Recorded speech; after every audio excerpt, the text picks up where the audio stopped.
But ಅಪ್ಪಿ, ಇದು ಸ್ವಲ್ಪ ದಿನ ಅಷ್ಟೇ, ಟೆಂಪ್ರರಿ ಇದು. ಕೋಪಕ್ಕೆ ಆಯುಸ್ ಕಮ್ಮಿ ಅಪ್ಪಿ.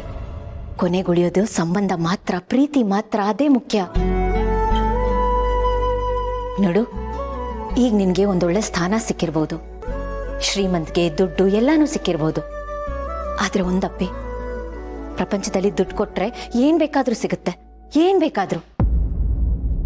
ಹೆತ್ತೋರ್ ಪ್ರೀತಿ ಒಂದನ್ ಬಿಟ್ಟು. ಅಪ್ಪ ನಮ್ಮನ್ನ ತಲೆ ಮೇಲೆ ಹೊತ್ಕೊಂಡು ಮೆರೆಸಿದ್ದಾರೆ. ಅರಮನೆ ಇಲ್ಲದೆ ಇದ್ರು ರಾಜ್ಕುಮಾರಿಗಳ ತರ ನೋಡ್ಕೊಂಡಿದ್ದಾರೆ. ಅಪ್ಪನ ಹತ್ರ ಕಾರು, ಬಂಗ್ಲೆ, ಬ್ಯಾಂಕ್ ಬ್ಯಾಲೆನ್ಸ್ ಇದ್ಯಾವುದೂ ಇಲ್ಲದೆ ಇರ್ಬೋದು.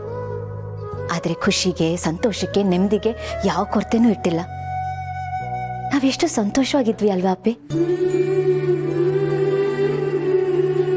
ಅಪ್ಪ ಅಮ್ಮ ಅವ್ರ ಶಕ್ತಿಗೆ ಮೀರಿ ನಮ್ಮನ್ನು ಚೆನ್ನಾಗಿ ನೋಡ್ಕೊಂಡಿದ್ದಾರೆ. ಒಂದೊಳ್ಳೆ ಬಾಲ್ಯ ಅಷ್ಟೇ ಅಲ್ಲದೆ ಸುಂದರವಾದ ಭವಿಷ್ಯನೂ ಕಟ್ಕೊಟ್ಟಿದ್ದಾರೆ. ಅದನ್ನ ನಾವು ಯಾವತ್ತೂ ಮರಿಬಾರ್ದಲ್ವಾ? ನೀನು ನಿನ್ ಪಾಯಿಂಟ್ ಆಫ್ ವ್ಯೂ ಅಲ್ಲೇ ಹೇಳೋದಕ್ಕೆ ಬರಬೇಡ. ಎಲ್ಲನೂ ಚೆನ್ನಾಗಿತ್ತು, ಆದ್ರೆ ಅದು ನಿನಗ್ ಮಾತ್ರ, ನನಗಲ್ಲ. ನಾನು ಇಷ್ಟಪಟ್ಟು ಮದುವೆ ಆದೆ ಅನ್ನೋ ಒಂದೇ ಒಂದು ಕಾರಣಕ್ಕೆ ಯಾರು ನನ್ನ ಹತ್ರ ಮಾತಾಡ್ತಾ ಇಲ್ಲ. ಎಲ್ಲೂ ನನ್ನಿಂದ ದೂರ ಆಗ್ತಾ ಇದ್ದಾರೆ, ಡಿಸ್ಟೆನ್ಸ್ ಮೇಂಟೈನ್ ಮಾಡ್ತಾ ಇದ್ದಾರೆ. ಅವ್ರು ಅಷ್ಟು ಪ್ರೀತಿ ಕೊಟ್ರು, ಇಷ್ಟು ಪ್ರೀತಿ ಕೊಟ್ರು, ಹಾಗೆ ಮಾಡಿದ್ರು, ಹೀಗೆ ಮಾಡಿದ್ರು ಅಂತೆಲ್ಲ ಹೇಳ್ತಾ ಇದೆಯಲ್ಲ, ಅಂಥವ್ರು ಮಾಡೋ ಕೆಲಸನ ಇದು?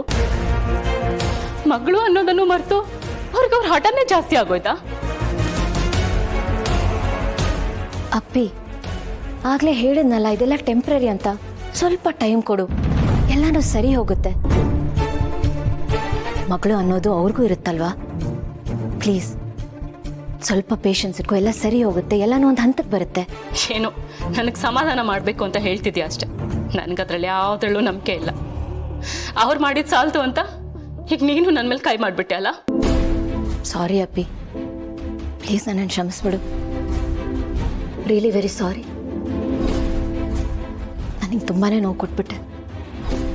Really sorry.